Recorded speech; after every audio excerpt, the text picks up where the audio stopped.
We're here back for match 4 on the die roll. I'm going to play first. Seems pretty clunky, but I'm going to keep it. It's kind of the problem with like playing 2-color decks in Pauper is like you end up with a lot of really clunky looking draws. I don't know what this guy's playing either, so if I'm playing against control, this hand's fine. If I'm playing against like aggro, it's pretty bad, but or somewhere like mid range, like okay, looks like there's another kind of mirror. Drawing a preordain's pretty good there. I mean, I kind of want these, but I'm going to miss land drops if I keep both of them.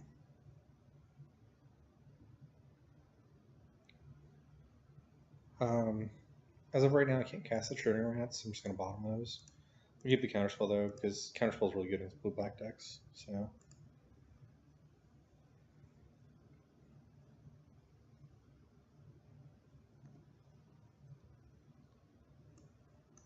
So we'll go, next turn we'll probably just play a Seagate Oracle, just digging for land. Land drops are really kind of the most important thing to do in blue-black mirrors. You could still be on like a...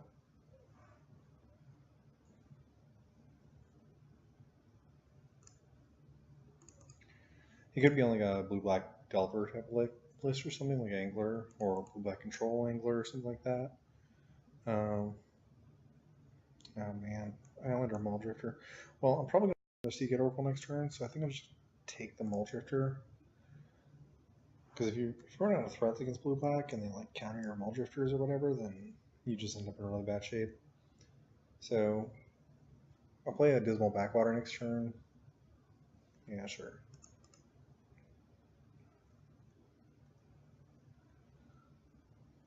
And then just run a Seagate Oracle out again.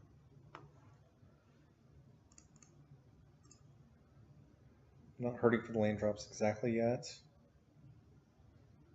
Drawing another Dismal Backwaters kind of cements it.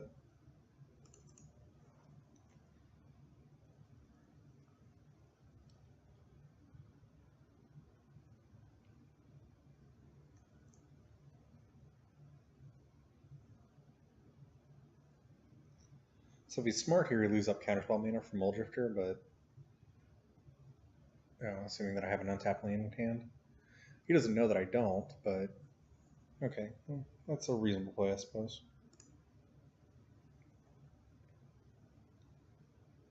I'm just going to disfigure this Trading Rats, basically just get the disfigure out of my hand, and then I'm going to leave up Counterspell for his Mull Drifter. So hopefully he just like runs right into my Counterspell, and I can counter with a Mull Drifter.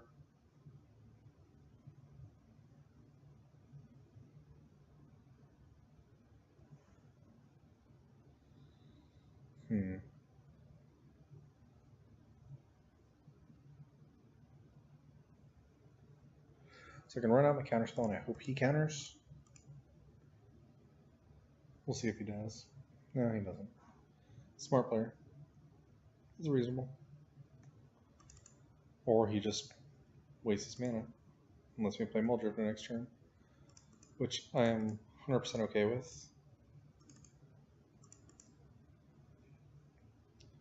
So now I get to refill my hand. I can even like preordain afterwards, which is pretty great. We'll bottom the Backwater, top Mull Drifter. He probably counters with his own Mull Drifter, which again I counter with a counter Mull Drifter. This kind of goes back and forth for a little while. No, he just doesn't even have a Mull Drifter. Alright, well then I'm in excellent shape. Because now I can just run out a Mull Drifter with Counterspell backup. Which I will absolutely do. Kind of snowballs pretty quickly too.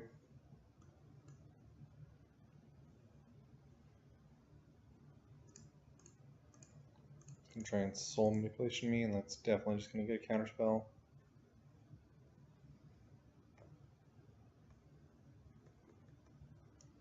So I feel like this game is pretty much won. I mean, it's not. He's got 4 cards in hand. I've got 5 cards in hand, and he just cast Mull Drifter. Yeah, it's not quite over, obviously.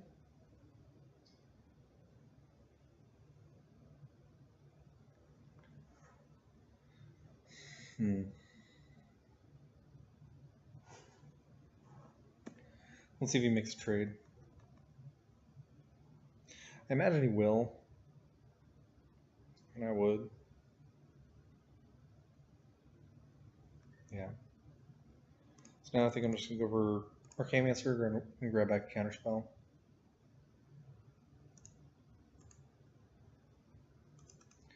I probably should have waited to play the Arcane-Mancer until I preordained, because I'm going to preordain. So I don't really think I want either of those.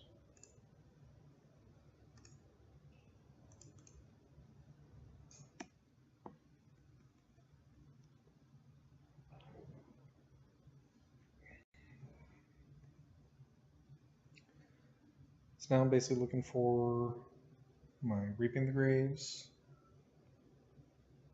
more counterspells. Like rats are fine, but he has 5 cards in hand, so that they're not as good.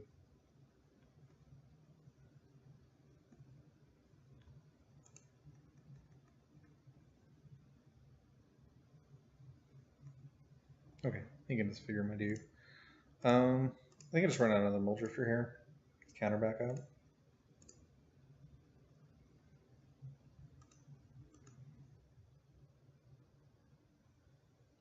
I mean, honestly, didn't expect it to resolve, but it did, so kudos.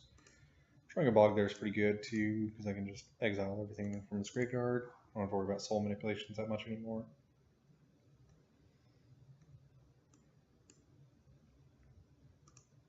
The fact that he's running soul manipulation makes me think that he's an Anglo deck.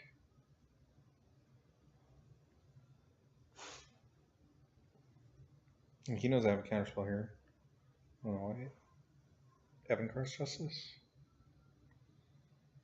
I'm not sure if I care or not about that.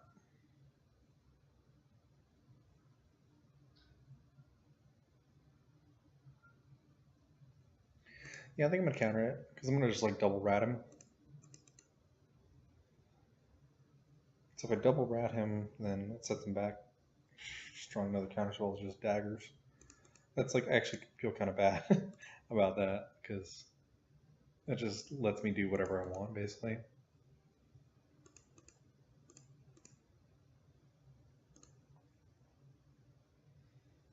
I'm going to Aqueduct, picking up the Bojuka Bog again.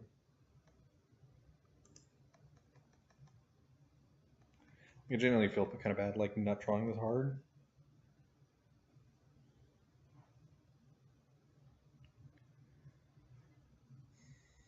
Arcane-Mancer, nope.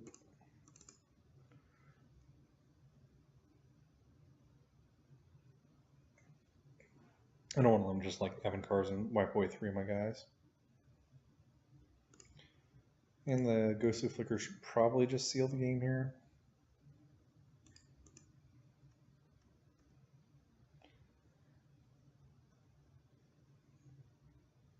I'm just going to go ahead and do it, like main phase.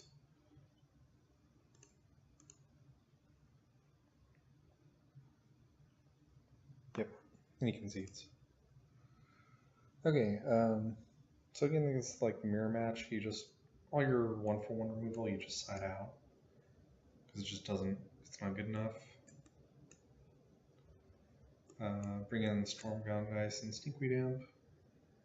Bring in like all these like anti-control cards, not Hydroblast. But that should be basically it right there. The only 1/1 removal you leave in is Chainer's Edicts, because it's actually 2/1. And then Evankar's kind of like a win condition catch-all. That should be it.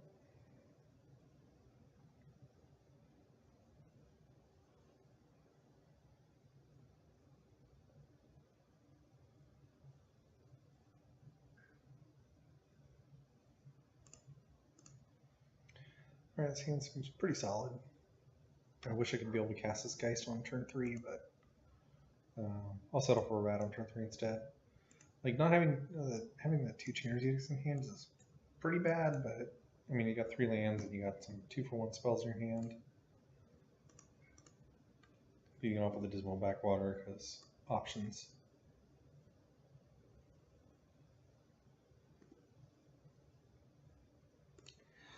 Counterspell's not a good draw.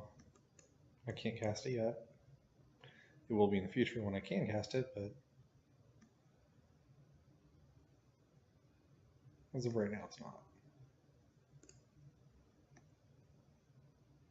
I think I just run out the rat here, honestly.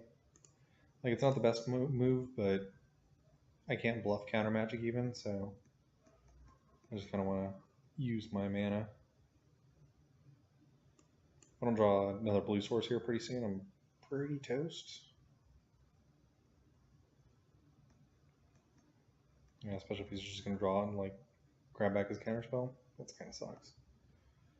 Alright, well, you can edict him and actually have some counter magic next turn. Which is pretty good. Hopefully he doesn't just like play Mulchrifter here. Which doesn't look like he's going to do. Okay.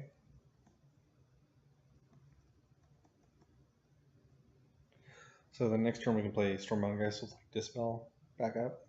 Pretty good. Pretty good. So let's go ahead and do that.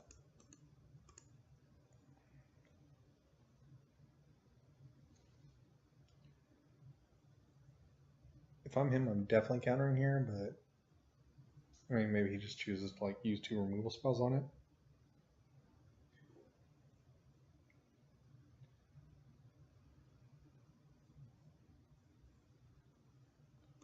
Yeah, I'm just gonna Dispel this.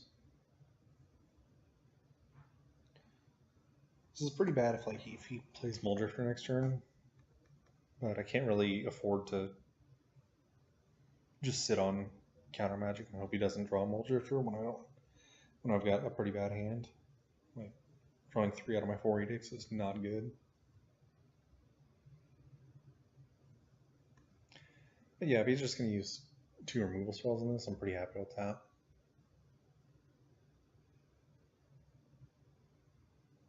Or like a removal spell and a Ghostly Flicker, that's fine too.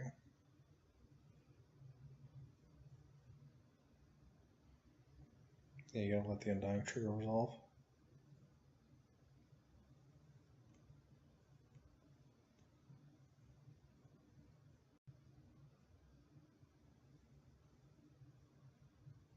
Sure.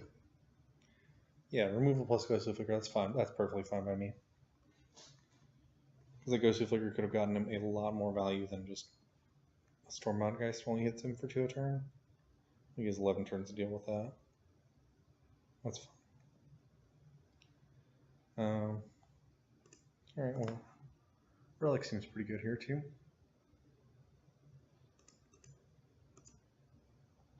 Plus I can now leave like my counterspell open.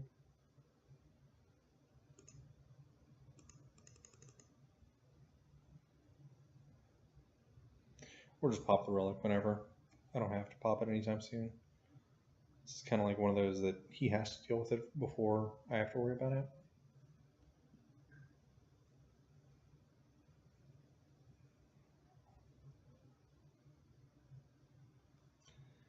I think I just counter this. Yeah, counter this and let my Archaeomancer do something. Archaeomancer got it back. Drawing an island is even better there.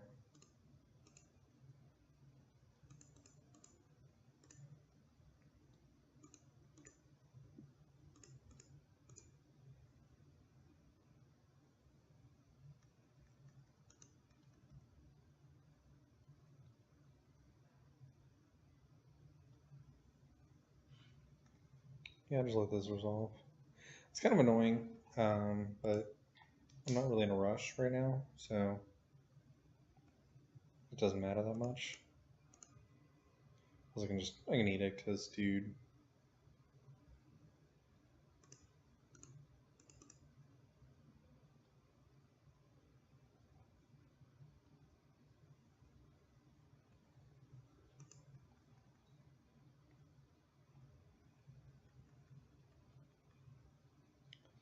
I think at some point he's going to force me to pop the Relic.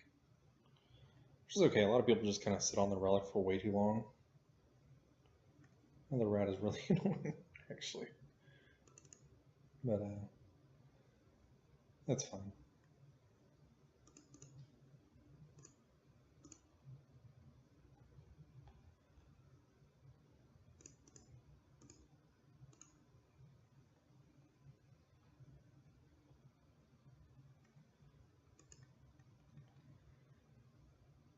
It's kind of running out of rats, I think.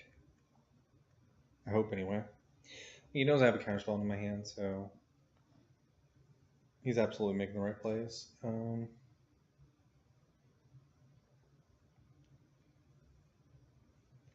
think now's the time to pop the relic, honestly.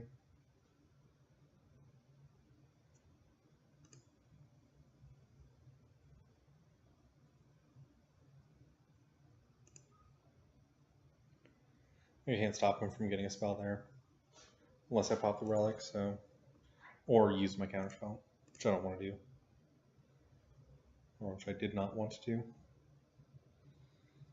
Reaping and Shivering Rats, huh? I think I want both of these. Reaping's not the best right now, but it will be. So. Just rat away the last card in his hand.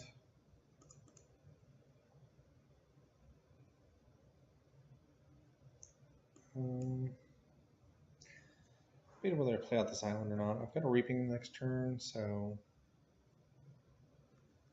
like I don't think it's. Maybe shouldn't have kept the Reaping on top. Maybe should have like dug for a Muldrifter or something. But I think Reaping's just too good to pass up here. It's like a guaranteed win when it resolves.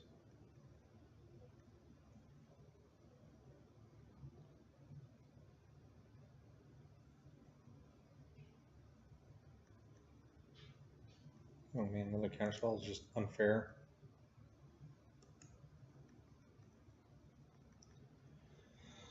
Now if I can just grab a Muldrifter or something, I think I can lock this game up.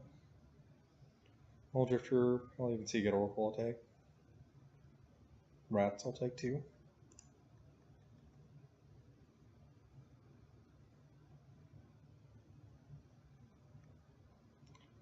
Letting the Disfigure resolve, obviously, and I'll just grab another rat.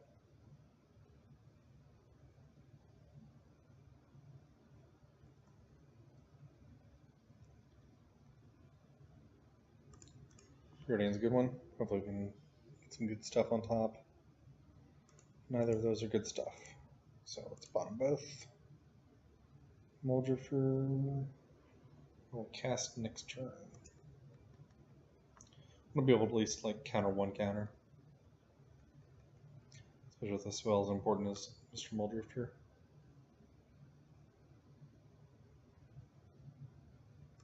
Alright. That's worth countering spelling now. Full show.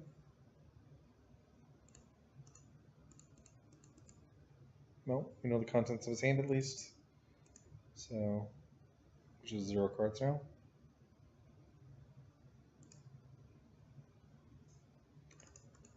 I'm my opponent pretty salty about this play I'm about to make.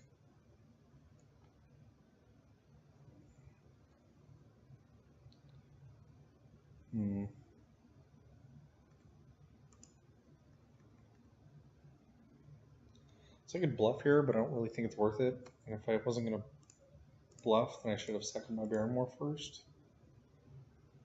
But I did none of those things. So, oh well.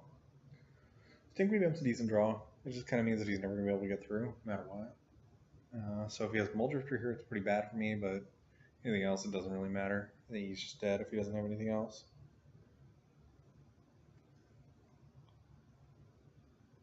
I think he would need a Muldrifter or maybe Chainer's Edict, but Chainer's Edict isn't even that good. Okay. That's reasonable. That's actually a pretty reasonable draw there. Reaping for 1. Reaping for just a Stormbound. I can respect that. So we're going to Seagate, we're going to dig for removal basically. Ooh, Effin Cars or Ghostly Flicker. Well, Ghostly Flicker locks him out of the game, so we're just going to go with that route, I think.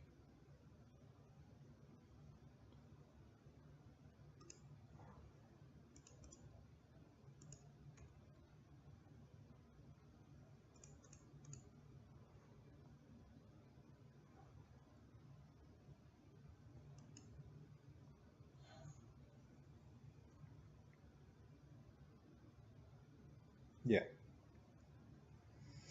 He's going to block with Stormbound Geist, obviously. And then I'll flicker in his draw step. Hopefully he doesn't draw a counterspell. Like, it's kind of embarrassing if he draws a counterspell, but if he doesn't draw exactly counterspell this turn, then he's just dead.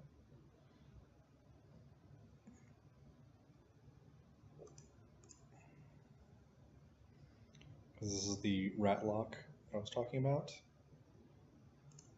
That is actually just impossible to get out of for him. At least he doesn't have anything at instant speed, which I don't think, which is not on his deck, or else he would have used it. And now I can basically just draw cards until to my heart's content. Do I actually? Yeah, I'll just grab a Mulchrifter. Why not?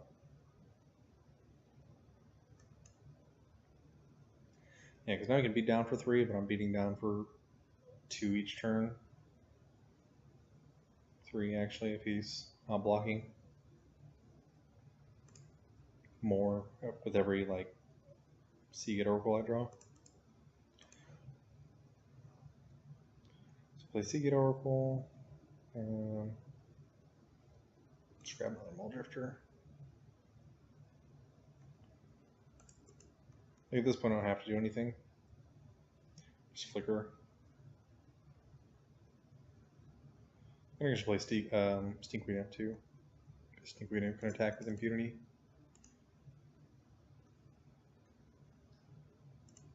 So we flicker the Chittering Rats and the Archaeomancer again, and he concedes the match, or he concedes the game. Alright, one more match to go.